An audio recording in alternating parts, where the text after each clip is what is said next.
Hi guys, welcome to How to Solution. In this video I will show you that how you can take two pictures, front picture and back picture in BeReal mobile application. Okay, so first of all we will have to go into the BeReal mobile application, and guys it's very easy, so you don't need to do something extra. Okay, so as you can see here that I have got an option to post a BeReal, so I will just allow this.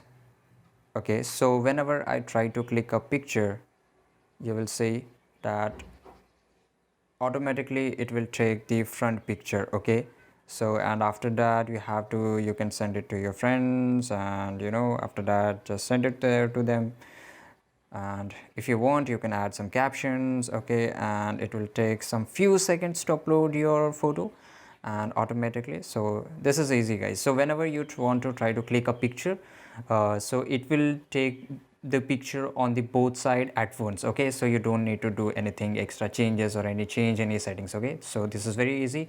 I hope you found this video really helpful. If you did, then like this video, subscribe our channel, and see you in the next video. Till that time, take care, goodbye.